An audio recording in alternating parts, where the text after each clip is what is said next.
हिंदू मुस्लिम सिख ईसाई आपस में भाई भाई सारे जहाँ सच्चा हिंदुस्तान हमारा। बीजेपी ने इसको बिल्कुल बदल दिया। उस वक्त आपने परमिशन दी और आप ही तोड़ रहे हैं, तो गलती किसकी है? उनका स्तर इतना गिर गया है एमसीडी का कि वो उनके इशारे पर काम कर रही है, गुलाम बनी हुई है। मुख्यमंत्री अपने आप को बाबा बुलडोजर कहलवाना पसंद करते हैं।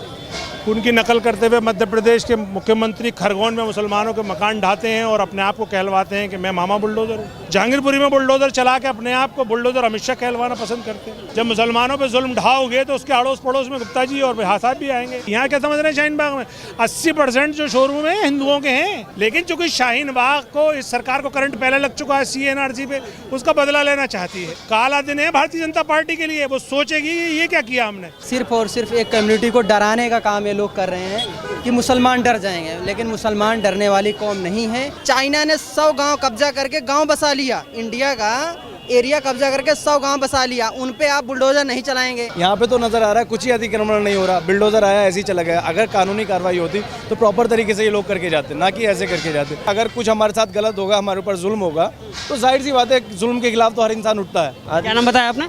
मेरा नाम मुबारक हुसैन, मैं यहीं का रिहायशी हूँ और मैं पिछले 20-25 साल से रह रहा हूँ। आप देखिए कि किस तरीके की भावना से यहाँ पे कार्रवाई की जा रही है। और जो हमारा देश है हिंदुस्तान, गंगा जमनी तहजीब की मिसाल दी जाती थी पूरी दुनिया में, वर्ल्ड में। हिंदू मुस्लिम सिख ईसाई आपस में भाई भाई सारे जहाँ सच्चा हिंदुस्तान हमारा। बीजेपी ने इसको बिल्कुल बदल दिया। आप 2014 में देख लीजिए गैस की कीमत, मैं सरकार का नाम नहीं लेना चाहता क्योंकि मैं सरकार का नाम लूंगा। सवाल गैस की कीमत का नहीं, सवाल ये है कि शाहीन बाग में अगर बुलडोजर चलता है, नहीं, मुद्दे से भटकाने के लिए, क्योंकि गैस की कीमत बढ़ रही है और पेट्रोल डीजल की बढ़ रही है और यहाँ की जो करेंसी है वो जो डाउन हो रही है। इस पे कोई नहीं बोलेगा, कोई भी सरकार। लेकिन अब चूंकि ये एमसीडी के चुनाव है, फिर 2024 में भी आप जानते हैं मुझसे ज़्यादा, आप मीडिया कर्मी हैं अच्छे, तो उस मुद्दे से भटकाने के लिए ये कर रहे हैं इसलिए।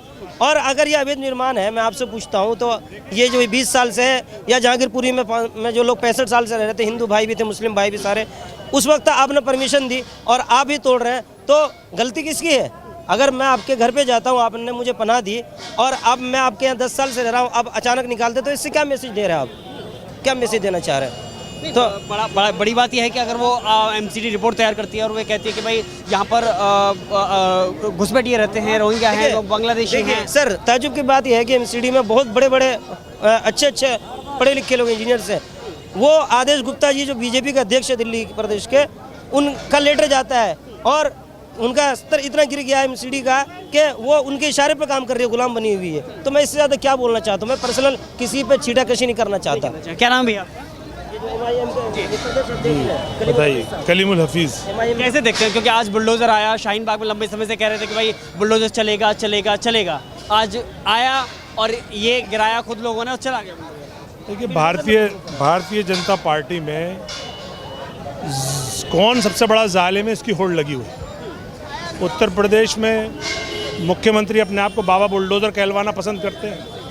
उनकी नकल करते हुए मध्य प्रदेश के मुख्यमंत्री खरगोन में मुसलमानों के मकान ढाते हैं और अपने आप को कहलवाते हैं कि मैं मामा बुलडोजर हूँ। उसी की नकल में देश के गृह मंत्री जहांगीरपुरी में बुलडोजर चला के अपने आप को बुलडोजर अमित शाह कहलवाना पसंद करते हैं। उसी की एक ये पुनरावृत्ति है। और आज शाहीन बाग में आकर वो शटरिंग को अतिक्रमण बताने पे उतर आए। और एमसीडी जो पढ़े लिखों की जमात है, वहाँ पढ़े लिखे इंजीनियर होते हैं, उन्हें शटरिंग यानी जीना, यानी पेड़ अगर कुछ काम करना हो तो शटरिंग लगानी पड़ती है, उसको अतिक्रमण बता रहे हैं। और चूंकि उन्हें को पॉलिटिकल मैसेजिंग करनी है, उनको देश में ये बताना है कि देखो हम मुसलमानों पे कितना जुल्म ढाते हैं, अपनी कॉन्स्टिट्यूंसी, अपने भक्तों को एड्रेस करना है। लेकिन मैं बता दूं, देश की जनता ने भारतीय जनता पार्टी के हाथ में जो सरकार दी है, वो देश चलाने के लिए दी है। महंगाई बढ़ाकर, बेरोजगारी बढ़ाकर, देश में अराजकता बढ़ाकर और हिंदू मुस्लिम लड़ाने के लिए नहीं दिए। अतिक्रमण हटाने में मुस्लिम पे अत्याचार जैसी बात कैसे आ गई? इसलिए आ गई कि जहांगीरपुरी में भी मुस्लिम एरिया था, गरीब मुसलमान थे। शाहीन बाग में गुप्ता जी की भी दुकान गिराई। हाँ, तो जब आप एक बात बताइए मुझे, जब ये भारत में हिंदू मुस्लिम साथ बसता है, जब मुसलमानों पे जुल्म ढाओगे तो उसके अड़ोस पड़ोस में गुप्ता जी और बिहार साहब भी आएंगे। तो इसलिए आप जो है ये मत समझिए कि सिर्फ मुसलमान को नुकसान होगा, हर गरीब को नुकसान होगा। गरीब में मुसलमान भी है, गरीब में हिंदू भी है, वहाँ झा भी है, श्रीवास्तव भी है। यहाँ क्या समझ रहे हैं? शाहीन बाग में 80% जो शोरूम है हिंदुओं के हैं, लेकिन चूंकि शाहीन बाग को, इस सरकार को करंट पहले लग चुका है CNRC पे, उसका बदला लेना चाहती है। दोबारा करंट लगाने की तैयारी है क्योंकि नहीं दोबारा तैयारी है क्योंकि पहले जिस हिसाब से सालों साल वहाँ पे धरना प्रदर्शन चला, तो क्या इसके विरोध में ही धरना प्रदर्शन होगा? धरना प्रदर्शन करने की क्या जरूरत है? आज मुंह छुपा के दुम दबा के भगा दिया यहाँ की आवाम ने। वहाँ की आज का करंट तो शाहीन NRC CA से भी बड़ा है। आज पूरे दिन काला दिन है भारतीय जनता पार्टी के लिए। वो सोचेगी ये क्या किया हमने। गए थे तो हम कुछ करने के लिए, देश को दिखाने के लिए हम अतिक्रमण हटा रहे हैं और हम शटरिंग को अतिक्रमण बता रहे हैं। क्या लेवल है? क्या देश की जनता मूर्ख है? सब समझती है। भारतीय जनता पार्टी का आज का प्रयास विफल रहा। भारतीय जनता पार्टी पूरी तरीके से करंट खा के वापस गई। कैसे देख रहे हैं कि युवा होने के नाते, क्योंकि लंबे समय से बार बार एक ही बात आ रही थी कि शाहीन बाग में बुलडोजर चलेगा, शाहीन बाग में चलेगा, आज आखिर आ ही गया बुलडोजर। हफ्ते 10 दिन से पहले से ही माहौल बनाया जा रहा था। सिर्फ और सिर्फ एक कम्युनिटी को डराने का काम ये लोग कर रहे हैं कि मुसलमान डर जाएंगे, लेकिन मुसलमान डरने वाली कौम नहीं है। ये एक्चुअली क्या है कि माहौल बनाते हैं। पहले हफ्ते 10 दिन पहले से माहौल बनाना शुरू किए, जबकि यहाँ पे एक भी आप देख लीजिएगा, यहाँ से वहाँ तक देखिए, इनलीगल कंस्ट्रक्शन हुआ ही नहीं है, अतिक्रमण हुआ ही नहीं है।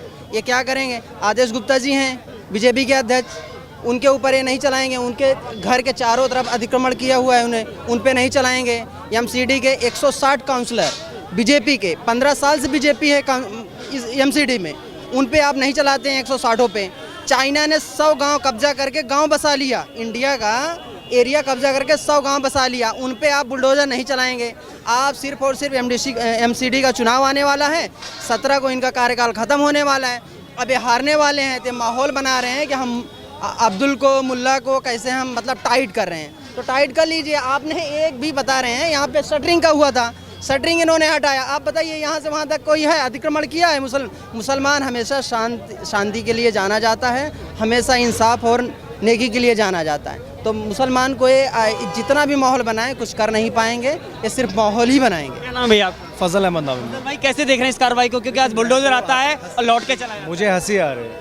देखिए, मैं वहाँ से ट्रैफिक में फंसा हुआ था, ट्रैफिक की वजह से मैं उतरा, फिर मैंने देखा देखूँ अतिक्रमण कैसा हो रहा है कैसा नहीं। यहाँ पे तो नज़र आ रहा है कुछ ही अतिक्रमण नहीं हो रहा, बिल्डोजर आया ऐसे ही चला गया। अगर कानूनी कार्रवाई होती तो प्रॉपर तरीके से ये लोग करके जाते, ना कि ऐसे करके जाते। अगर यहाँ पे कुछ गलत होता तो पूरा रिमूव करके जाते। आप भी समझ सकते हैं, आप भी यहाँ पे देख लीजिए, कुछ भी ऐसा नहीं है कि जो गलत हो, इलीगल हो। अगर कुछ इलीगल है तो मैं डिसाइड करने वाला नहीं हूँ, MCD डिसाइड करने वाली, तो उसको बनने नहीं देती पहले तो। अगर देखिए यहाँ पे शटरिंग का काम हो रहा है, ये तो इलीगल, वो टेम्परेरी रहता है, कुछ भी काम कंप्लीट हो जाता है इन लोगों का, चले जाते हैं ये लोग। तो इससे दिक्कत क्या होती है बताइए? किसी को, मुझे नहीं लगता किसी को दिक्कत होनी चाहिए। ये बेचारे अपना काम कंप्लीट कर लेते हैं और चले जाते हैं अपने घर। लग रहा है कि एक दूसरे चश्मे से देख करके बुलडोजर चलाया जा रहा है। देखिए, एक चश्मा दूसरा ये है कि शाहीन बाग में NRC के टाइम में काफ़ी परेशानियाँ हुई थी, तो इस वजह से इन लोगों ने सोचा कि यहाँ पे अगर इलेक्शन का टाइम वैसे आ रहा है तो इलेक्शन के टाइम में यहाँ प्रेशर देंगे तो इलेक्शन का माहौल बनेगा। दूसरी आपको जानते हैं कि एक पॉलिटिकल पार्टी ऐसी है कि वो दूसरी तरफ का इलेक्शन का मोड़ देती है, तो इस वजह से थोड़ी दिक्कत होती है। NRC आपको लगा कि आपके विरोध में है तो उसके विरोध में धरना प्रदर्शन होता है? नहीं, धरना प्रदर्शन होता है। अगर आपके विरोध में आपको लगता है कि आपके विरोध में कार्रवाई है तो फिर से शाहीन बाग धरना प्रदर्शन की तैयारी होगी? नहीं, ऐसा कुछ नहीं होगा। अगर कुछ हमारे साथ गलत होगा, हमारे ऊपर जुल्म होगा, तो जाहिर सी बात है, जुल्म के खिलाफ तो हर इंसान उठता है।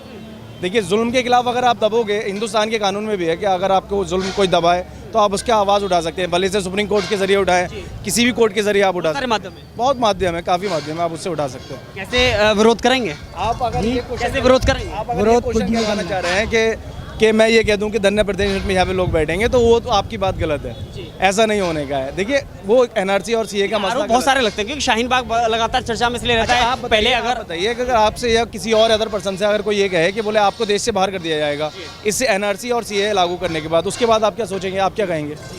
आप भी कुछ ना कुछ आपका करेंगे। अगर कोर्ट नहीं सुनेगा, आपका प्रशासन नहीं सुनेगा, सरकार आपकी नहीं सुनेगी, तो आप उसका हल निकालेंगे। लेकिन बात यह है कि बार-बार शाहीन धरने पे हर कोई बैठता है। देखिए, धरने पे अन्ना हजारे भी बैठे थे, काफ़ी लोग ऐसे हैं, बाबा रामदेव भी बैठे थे, काफ़ी लोग ऐसे हैं जिनकी वजह से धरने हुए और वो सक्सेस हुए। देखिए, शाहीन बाग एक दूसरी दिशा में चर्चा में रहा कि गलत गतिविधियां होना चाहिए वहाँ पे, दूसरी तरह की घटनाएं। जब यहाँ पे शाहीन बाग होंगे, शाहीन बाग में जब प्रिव्यू चल रहा होगा, आप भी आए होंगे, मैं भी यहीं पे था, मैंने देखा सारी एम्बुलेंस अगर आती थी तो एम्बुलेंस को क्रॉस करवाते थे हम लोग, एम्बुलेंस भी क्रॉस होती थी, सारे काम होते थे यहाँ पे। जो परेशान बच्चे सब रहते थे यहाँ पे, कोई लोगों ने ये उड़ाते थे बिरयानी आ रही है, सारा फंडिंग हो रही है, इधर से हो रही है, उधर से, ऐसा कुछ नहीं होता था। जो लोग वहाँ रहते थे अपने बेचारे मदद करते थे, खाना खिलाते। आखिरी सवाल के, अगर अतिक्रमण हटाया जाता है तो आप उसको स्वागत करेंगे? देखिए, जो अतिक्रमण है, जो सरकार की ज़मीन किसी पब्लिक ने या मैंने कब्जा कर रखी है, जो सरकारी ज़मीन है, PWD की ज़मीन है, उसको हटाना चाहिए। वो हमें नोटिस दे सरकार, हम खुद हटाएंगे। स्वागत करें।